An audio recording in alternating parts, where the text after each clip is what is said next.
Assalamu alaikum wa rahmatullahi wa barakatuh. Make Hijrah family, what's good? It's your boy Abu Dalia back at you again. Bear with me while that's better. Right, so in the last video, we were discussing a comment that my brother Omar had taken on the Make Hijrah channel. And let me quickly read to you what this comment said. And this is paraphrasing. It's haram to tell people about hijrah to countries where your life and wealth are at risk of being taken. So that was the comment which I paraphrased that Brother Omar reacted to. And I basically, in the last video, put my 50 pence in as well. But I only covered half of what the person said. I covered the aspect of wealth, okay? Because I think what, obviously with what Brother Omar was doing, he was covering a few comments. And I think actually this, if I remember rightly,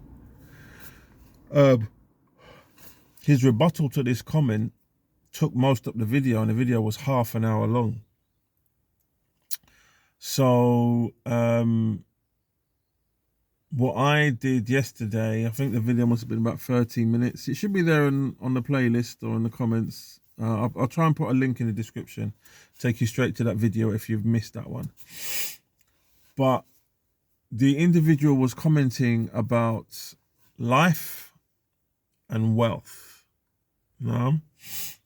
So these two aspects pertaining to a Muslim is serious, to the point where the Rasul sallallahu alayhi wasallam mentioned in a hadith that the life, the wealth and the honor of a Muslim, that is haram to another Muslim. No, it's forbidden for one Muslim to play with, take, gesture with the life, the wealth and the honor of another Muslim. Which is probably why it got Omar's back up, and it got my back up yesterday too. So today, like I said, I only covered one part, which is the wealth aspect. Now I'm going to try and cover the life part. Remember, the commenter is saying that it's haram to influence people to go to countries where their life and their wealth could be put at risk. So the life part is what I want to look at today. Yeah. Now I'm going to presume that the individual who wrote this comment is talking from a point of they are in a place that is not hijrah, meaning they're probably in the UK, US or Europe. Yeah. So my response to that person would be, I want to know where you get your facts from, where you can ascertain or come to the conclusion that a Muslim majority country, or a country that's being governed by Muslims, yeah, a native to that country, or even a visitor to that country, or even a muhajir to that country, their life and their wealth, but we're talking about more so life, is in any danger whatsoever when you compare it to the place where you probably are writing that comment from. Now, none of us are here on naivety. Yes, there are stories of people who have traveled to Muslim countries having money stolen, having their possessions stolen, having been conned, and all that kind of stuff. But in reality, that can happen anywhere. And even probably be murdered or killed. That can happen.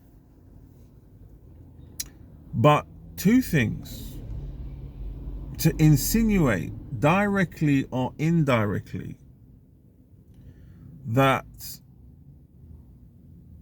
myself, more so Brother Omar, because he was the first one to comment on it, and anybody from the Make Hijrah team would knowingly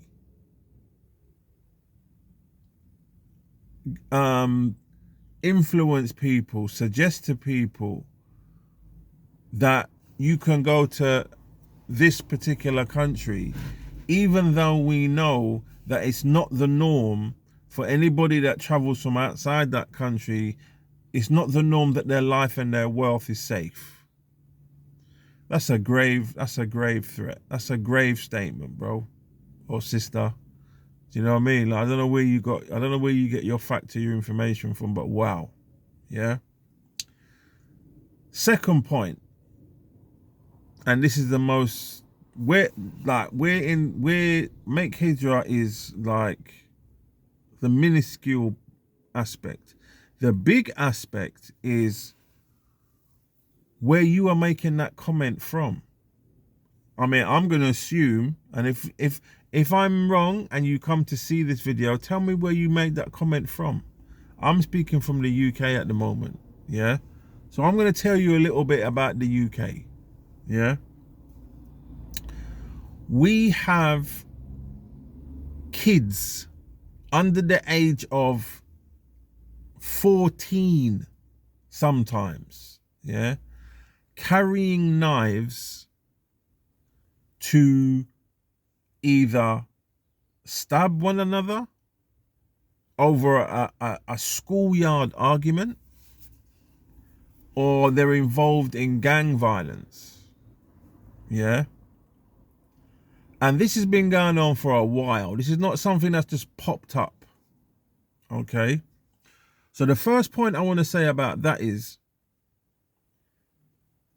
the people placed in authority in the land of England, yeah, up until now, they've raised an eyebrow to knife crime. They don't see it as serious enough to invest money into it. Meaning it's come to the point now where charities that had been set up, who were getting minuscule government money to keep these things going, now they're being cut. Now they're being cut. Yeah. Secondly, Idris Elba, a very famous actor, he did a documentary on knife crime. Yeah. And he looked into what the government themselves were doing. This was under the Conservative government. He looked, yeah. During the documentary, he was in negotiations or discussing with the current Labour government, yeah. But historically, he went back a little bit, couple years, yeah, and looked at what the previous government did, who were the Conservatives, and what they did. Okay. So there was an outcry, or there was a program put out that, listen, because these kids were carrying what they call zombie knives. They're like small machetes with one side being jagged and the other side round, yeah? And they were called zombie knives, yeah? So people were applying to Parliament and saying, we need to get these knives banned from the country. Banned from the country, yeah? We're not even talking about, okay, well, age restriction, because in reality, why would somebody want what they call a zombie knife? Like, even if it was a survival knife and you used it for camping and all that kind of stuff, and it was being used the wrong way, okay, all right, you got an argument. But these things were actually being sold as zombie knives. So when it got put to the vote, it didn't make the vote because some of the Conservative backbenchers voted against it. And the Idris Elba was like, I don't understand. It's because they don't give a damn about life, bro. There's no like. I think the reason that they used was something to do with because it's almost a sword, yeah, and the British establishment. Remember, I was saying in other videos about these people having different worlds, and they consider their world different from our world, the ordinary working class person. Here they're reasoning, yeah. Because the British establishment historically have used swords, like, you know, like with the changing of the guard and all that kind of stuff, then things outside Buckingham Palace, and this, you know, traditional dress going back years from the old army and all that, bayonets and all. They were worried it would affect that.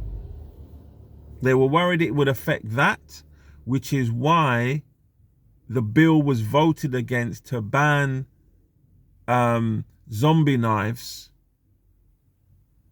because it would affect that. So forget about the fact, if you look down below you, you've got ordinary kids in ordinary places stabbing or being stabbed, killed or being killed by knives or weapons that are not even, I mean, listen, in some cases there were swords and machetes, proper long 18-inch machetes that kids were rolling with, but most of it was zombie knives. A zombie knife and a machete has nothing to do with the British establishment, in the British military establishment. Like, well, we can't ban we can't ban a zombie knife because it will affect our military swords. See that making sense? So that's why Idris Elba was like, what the hell, bro? How did? But the thing is, it was his disdain and his disgust was cut short out of the documentary. But I know he must have been pissed. How does the two make sense? So that's the first case.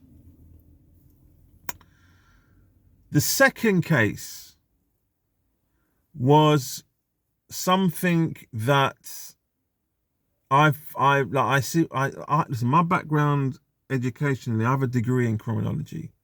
So I can look into things a little deeper than the ordinary person when it comes to crime and justice and all that kind of stuff. So there was a teenage guy living in his flat, yeah, and he was arrested for killing his mother and his sister and his brother. And after searching through his things, they found a video of him videoing himself planning how he was going to go to the local school and start shooting people, because this young guy had he had aspirations to become the most notorious killer. You know, these people that just flip out their head, go into schools and places and just shoot up the place, kids, women, children and kids. Yeah, they just shoot up the place, and usually they turn a gun on themselves or they get shot or whatever. He had aspirations to become the most notorious of that, right? So they found a video of him practicing his moves and wearing the actual stuff that he should be wearing to carry out this heinous act. But obviously on the day that he did it, he killed his mother, his mother, his brother, and his sister. Okay. And alhamdulillah, on the way to the school, he was stopped. Yeah, he was stopped. So they thingy. Now my point is this: he's in court now, and they're going to run the case. I think at the time of shooting this video, is about to be sentenced. Yeah. And any individual that does that is not in his mental capacity. He's not in his right mind. He's not in his right mind. How could he be? But what they're going to do is they're probably going to sentence him, and because the mental institutions are bursting at the seams, they're gonna put him probably in an ordinary jail. In an ordinary jail. Yeah. So that's another thing. Now you might think, okay, well that's, what's that? How's that relevant? Yeah. Again, the powers that be, the way they've run and managed the criminal justice system is about putting people on a conveyor belt. They know this guy's got a screw loose. Yeah, they know he's got a screw loose. But instead of saying, listen, we're going to put you through some psychiatric reports, and it's clear what your intention was because the police stopped you. We know that you killed your parents. Yeah, so we're going to put you through a psychiatric report, and we're going to find out look, you got a screw loose. Based upon that, if you haven't got a screw loose, then you're going to go to court, and we're going to send you to jail for a very long time. If you have got a screw loose, then you're going to go to a mental institution where you will probably remain forever based upon how you react to the treatment that we're going to give you. Because the difference between being sick in your head and having a vindictive killing aspiration that you just get a kick out of. Yeah? But people above you, if they had any reverence, if they had any aspect of sincerely protecting those that they're in authority over, these type of things wouldn't be going on. Thirdly, and this might be the most controversial, but I don't care, I'm going to say it. Our women, yeah, or women in the UK, okay, over the past 3 or 4 years, the amount of this domestic violence has gone up, yeah. The amount of rapes and sexual assaults have gone up, yeah. And quite with some there's a couple of high profile cases, yeah. One being I'll give you two examples. The first one, a young lady was walking down the road 10 o'clock at night. 10 o'clock or 10:30 o'clock at night by herself. Yeah. She got stopped by a gentleman who was actually a police officer. This police officer kidnapped this woman, yeah, took her wherever he took her, raped and killed her. Yeah? Okay. Second one, a young lady was walking home after a night out with her friends, yeah, and this must have been it was early AM in the morning. Early AM in the morning. This dude must have followed her, jumped out, and killed her. Yeah? A third example. There's a young lady celebrating her birthday. Her and her sister and some friends went to the park, and they had a little drink up and whatever in the park. The friends left the two sisters with themselves, yeah? There was a dude in the bush, jumped out and killed both of the sisters. When they caught him, they said that he had said, the devil had spoken to me, and that's why he killed the two girls. The point I want to make is this. If I give a damn about your life, I'm going to tell you or advise you in the most strongest terms. And here's the point I want to make.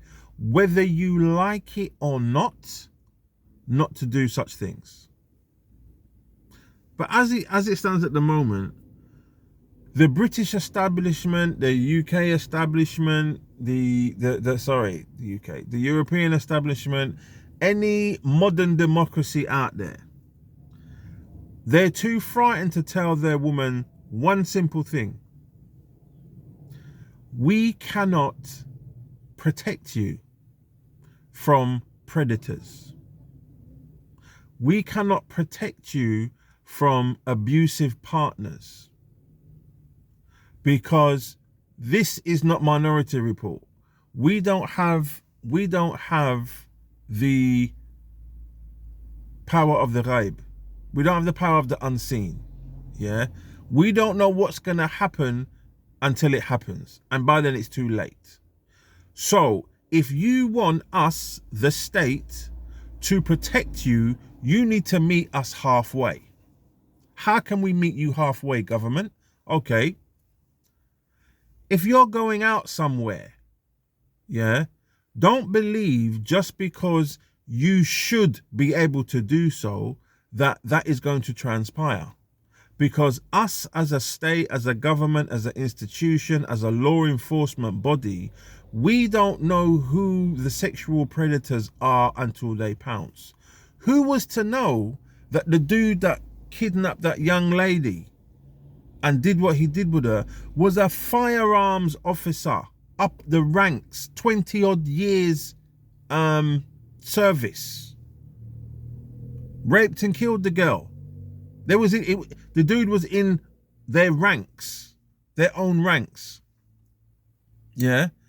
Who was to know that that young lady who was coming home at 2 o'clock in the morning, walking home from a do, some dude was going to be in the bush, jumped out and stabbed her? The same thing with the two sisters in the park. Yeah. Who was to know that there'd be a dude who believed that the devil was speaking to him and he was going to go out and kill these two girls? But rather than the government turn around and say, hands up, we never knew that these dudes were out there. So you as women, like you cut what? And the thing is this, women are coming out and saying sometimes directly, sometimes indirectly, we should be able to be safe going anywhere at any time. And I will be the first one to say, you're right. You should be. But if the should be is not actually the reality, here's what we're going to do. But the governments of these countries, these Western democracies who believe in freedom, haven't got the cojones to turn around and say, yeah, we hear what you're saying, but we can't do that. So therefore, this is what you all need to do. Yeah. Don't believe that just because you should be able to do something, that is the reality. Yeah, I know you're going to kick up a stink and I know you're not going to like it, but the truth is the truth. We cannot protect you. We don't know a nutter until that person blows. We don't know a sexual predator is actually a sexual predator, yeah, until he actually does something. So we can't protect you. So in that case, never go anywhere by yourself. Ever at night. If you haven't got, if you can't get home safely with somebody, yeah, then don't go. Then don't go. Limit the amount of intoxicants you have because it will stop people from putting drugs into your drink so they can kidnap you and have their way with you, because we can't stop that. As the government, we can't. All we can do is enforce the law once it's happened. So help us. So my point is this. If the government of this country or any country who has that type of policy really gave a damn about your life, yeah, regardless of whether you liked it or not, regardless of whether you wanted to scream from the highest rooftops that they're imposing on your rights, you say, I don't give a damn if you think I'm imposing on your rights. I'm trying to keep you safe. So my point is this, and there's many more examples I can give. Yeah. My point is this. I've been in the Muslim world since 2011, maybe 2010, backwards and forwards. Yeah. I've never heard of any type of knife crime or violent pandemic that the government can't control. I've never heard of, you hear family, you hear every now and again a family member raping another family member or some dude raping another sister, but you usually find 9 times out of 10, yeah, they shouldn't have been together in the first place. They were doing something behind closed doors. Because you know, in the Muslim world, you can go and ask somebody, hold on, is that your wife? And the best answer, you better come up with a decent answer. Well, yes, we're engaged or something like that. Even in some Muslim countries where it's a little bit lax, you still get frowned upon by the people. I'm not talking about the government now, I'm talking about the people. Never heard of it. Never heard of it. Yeah. Women in the Muslim world understand that I should be home at dark, after dark. Or if I'm not home after dark, I'm with somebody. And it's very, very rarely I'm out by myself after dark. Because they know the nature of man. They know the nature of man. Simple as that. They're not screaming for... I mean, obviously, you get the odd ridiculous activists talking about we should be. But the ordinary working class person on the street who knows how it is, who knows about life, understands the nature of the beast. The reason why, it's not because they want to control me. It's not because they see me as some controllable animal. It's because they do not have the knowledge of who is a sexual predator and who isn't a sexual predator. Furthermore, what am I doing out on road anyway when I have a husband and children to look after and he's waiting for me at home? So before you talk about where your life, in this part of the comment, where your life is in danger, where are you talking about, brother or sister? I'm going to put it to you that your life, from where you wrote this comment from, is in more danger than me as a muhajir going to Afghanistan. Your life is more in danger here in the UK or US or Europe, is more in danger here than if I was to turn up with my bags, nowhere to go, and I landed in Afghanistan. Because the value of life, as tainted, I'm not going to say bad, but as tainted as a lot of these Muslim societies are, life, or the protection of life, is still valuable. And yes, you do have what they call difference to the rule. There are some people that go to the extreme in these countries, but in general,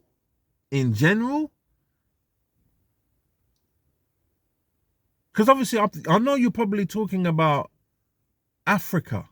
I know you're talking about Africa, or countries where you're talking about Africa. Look, Algeria, Morocco, all the Muslim countries in Egypt.